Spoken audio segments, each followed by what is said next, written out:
Hello everyone, my name is Saber and I'm a PhD candidate in bioinformatics program at University of British Columbia, working in Dr. Burrow's lab at BC Cancer Genome Sciences Center, Vancouver, Canada.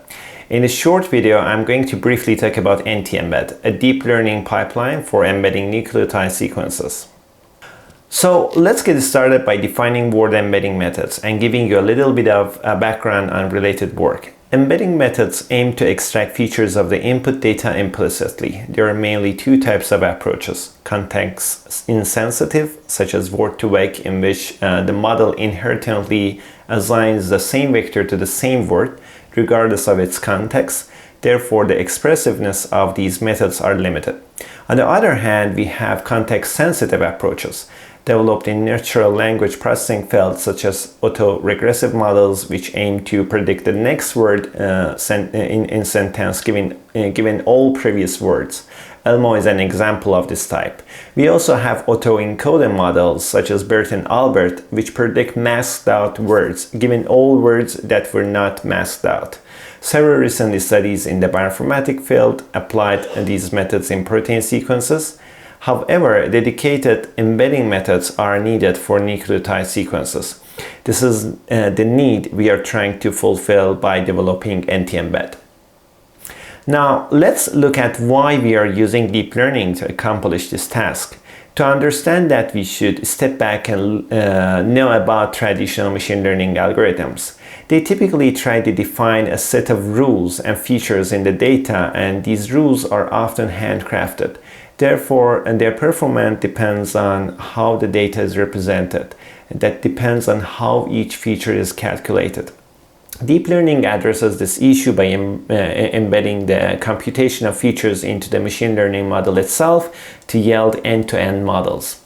Another question is that the fundamental building blocks of deep learning are decades old. Why is it now popular? And there are several reasons for this. First of all, with the advent of novel, cheap, and high-throughput sequencing platforms, it's easier to get sequencing data, and therefore there's lots of data available. Second, in recent years, we experienced some great hardware improvements, for example, with the GPUs and parallel computing techniques. Lastly, there have been huge advances in software and algorithmic perspective. Now, ntEmbd aims to utilize these methods and learn features of the input nucleotide sequences implicitly and represent them as vectors of real numbers. It does that by capturing the biophysical properties of the RNA sequences without explicitly explaining what they are. This way, it constitutes an informative input vector for machine learning methods. Here, I'm going to briefly walk you through the architecture of the ntEmbd pipeline.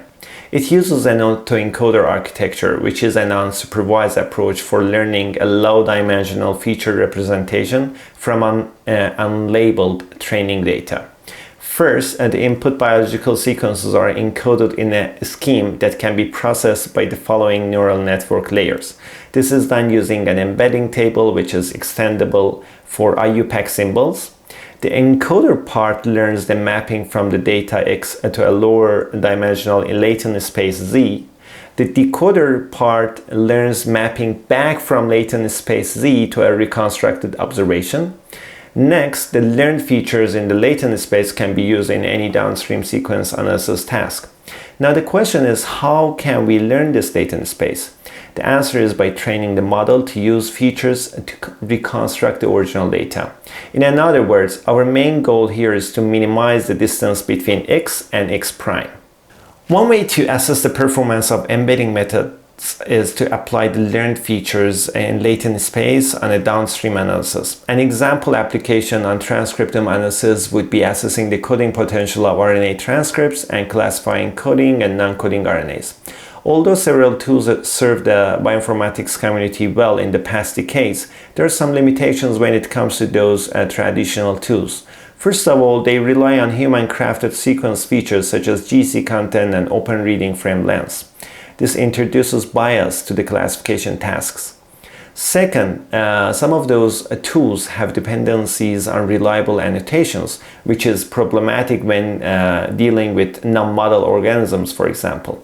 And lastly, they need to search for untranslated transcript sequences in protein databases, which is a time-consuming task considering the huge amount of data being produced every day.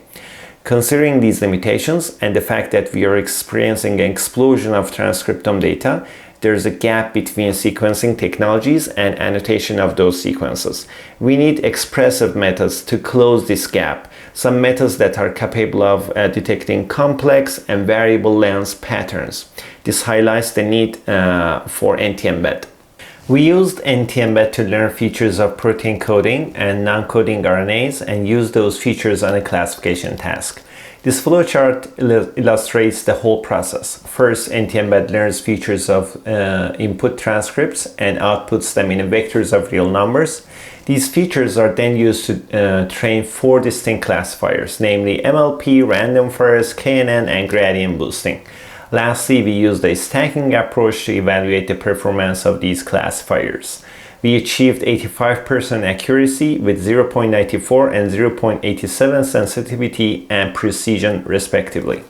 We also wanted to assess the performance of ntEmbed compared to other RNA coding potential assessment tools. For this task, we trained ntEmbed using data from other competitors. As an example, we see results on using mRNN data to train ntEmbed. The train set in mRNN study contains more than 87,000 coding RNAs and more than 24,000 non-coding RNAs, with transcript lengths ranging from 200 to over 200,000. The test set contains 1,000 transcripts, 500 for each class. On the right side table, we see coding and non-coding RNA classification results comparing different tools.